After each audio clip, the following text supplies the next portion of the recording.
তোমরা যারা ক্যালকাটা ইউনিভার্সিটির আন্ডারে সেকেন্ড সেমিস্টার এমডিসি কোর্স অর্থাৎ পাস কোর্সের ছাত্রছাত্রী আছো এবং তোমাদের ইতিহাস সাবজেক্টটি আছে, তোমাদের জন্য আজকে ক্লাস খুবই গুরুত্বপূর্ণ। আজকের ক্লাসে তোমাদের সেকেন্ড সেমিস্টার ইতিহাস এমডিসি কোর্সের সিসি 2 পেপারের 100% কমনযোগ্য সাজেশন নিয়ে আলোচনা করব।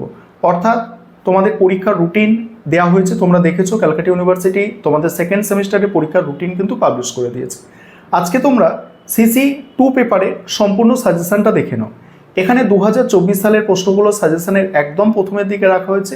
2024 সালের প্রশ্ন তোমাদের জন্য সবথেকে গুরুত্বপূর্ণ এবং এছাড়াও যে প্রশ্নগুলো তোমাদের তৈরি করতে হবে সেগুলো স্টার দিয়ে চিহ্নিত করা হয়েছে এবং তোমরা ওই স্টার দেওয়া প্রশ্নগুলোই যদি ভালো করে নাও অবশ্যই পরীক্ষায় সমস্ত বড় প্রশ্ন কমন পাবে। এবং তোমাদের কোয়েশ্চেন প্যাটার্ন তোমরা জানো, তাও একবার তোমাদের মনে করাবো। ইতিহাসের তোমাদের 3 ধরনের প্রশ্ন পরীক্ষায় আসবে। সর্বনিম্ন ছোট প্রশ্ন 5 নম্বরের, তার উপরে 10 নম্বরের প্রশ্ন, তার উপরে 20 নম্বরের প্রশ্ন। 5 নম্বরের প্রশ্ন 3টে অ্যান্সার করতে হবে, 10 নম্বরের প্রশ্ন 2টো অ্যান্সার করতে হবে এবং 20 নম্বরের প্রশ্ন 2টো অ্যান্সার করতে হবে। অর্থাৎ ডবল করে দেওয়া থাকবে, যেটা 3টে অ্যান্সার করতে হবে সেটা 6টা দেওয়া থাকবে, 2টো অ্যান্সার করতে হবে 4টে দেওয়া থাকবে, এইভাবে কিন্তু থাকে। ঠিক আছে, চলো এবারে তোমরা সম্পূর্ণ সাজেশনটা দেখে নাও। প্রথমে 10 এবং 20 নম্বরের জন্য যে প্রশ্নগুলো তোমাদের তৈরি করতে হবে সেগুলো প্রথমে দেখো। প্রথম প্রশ্ন, মানবজাতির বিবর্তনের প্রক্রিয়াটি আলোচনা করো বা মানবজাতির বিবর্তন আলোচনা করো। এই প্রশ্নটা 20 নম্বরের প্রশ্ন 2024-এ এসেছিল, তোমাদের জন্য মোস্ট ইম্পর্টেন্ট। 2024-এ 20-তে এসেছিল এটা। তারপরের প্রশ্ন হচ্ছে পুরাপ্রস্তর যুগের প্রধান বৈশিষ্ট্যগুলি বিশ্লেষণ করো, মোস্ট ইম্পর্টেন্ট। পশ্চিম এশিয়ায় নব্যপ্রস্তর যুগের সংস্কৃতির বিকাশকে তুমি কিভাবে ব্যাখ্যা করবে। তারপরের প্রশ্ন হচ্ছে গ্রিক পলিসের প্রধান বৈশিষ্ট্যগুলি লেখো।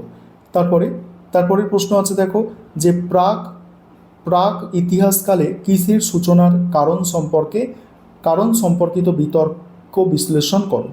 পরের প্রশ্ন হচ্ছে প্রাচীন মিশরের স্থাপত্য সম্পর্কে সংক্ষিপ্ত আলোচনা করো। প্রাচীন রোমের দাস ব্যবস্থার ইতিহাস বিবৃত করো।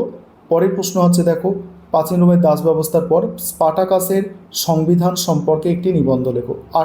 প্রথম 8টা প্রশ্ন 2024 সালের প্রশ্নপত্র থেকে নেওয়া। সেখানে তোমরা জানো 20 নম্বরের প্রশ্ন 4টে দেওয়া থাকে, 2টো করতে হয়, 10 নম্বরের প্রশ্ন 4টে দেওয়া থাকে, 2টো করতে হয়। এই 8টা প্রশ্ন করলে আশা করি তোমরা এখান থেকে 2টো বা 3টে প্রশ্ন কমন পাবে 10 বা 20 নম্বরের। তারপরে দেখো বাকি সাজেশনের পোর্শনটা দেখো। প্রাচীন রোমে নগরায়ণ সম্পর্কে বিস্তারিত আলোচনা। প্রাচীন প্রস্তর যুগের গুহাচিত্র বিষয়ে একটি নিবন্ধ বা প্রবন্ধ লেখো। তারপর হচ্ছে মধ্য ও পশ্চিম এশিয়ার লৌহের আবির্ভাব এবং এর প্রভাব সংক্রান্ত বিতর্ক আলোচনা করো। নেক্সট হচ্ছে প্রাচীন মিশরের অর্থনীতি ও সামাজিক স্তরবিন্যাস সম্পর্কে আলোচনা করো। প্রাচীন রোমে কৃষিভিত্তিক অর্থনীতি এবং বাণিজ্যের প্রসার সম্পর্কে আলোচনা করো। তারপরে হচ্ছে এথেন্সে কৃতদাস প্রথা এবং এথেনীয় গণতন্ত্রের পরিচয় দাও।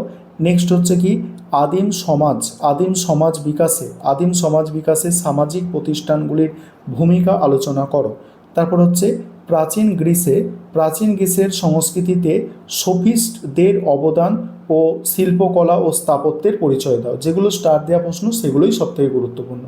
এবার 5 নম্বরের প্রশ্নের সাজেশন নিয়ে আলোচনা করব। তার আগে যে বিষয়টা তোমাদের বলার আছে যে তোমাদের জন্য অনলাইন কোচিং ক্লাস চলছে। তোমরা যদি কেউ পেইড ব্যাচে অ্যাডমিশন নিতে ইচ্ছুক থাকো বা আমাদের থেকে স্টাডি মেটেরিয়াল অর্থাৎ পিডিএফ নোটস কিনতে চাও, তাহলে তোমরা স্ক্রিনে দেওয়া নম্বরে যোগাযোগ করতে পারো। এবার 5 নম্বরের প্রশ্নের সাজেশন দেখো।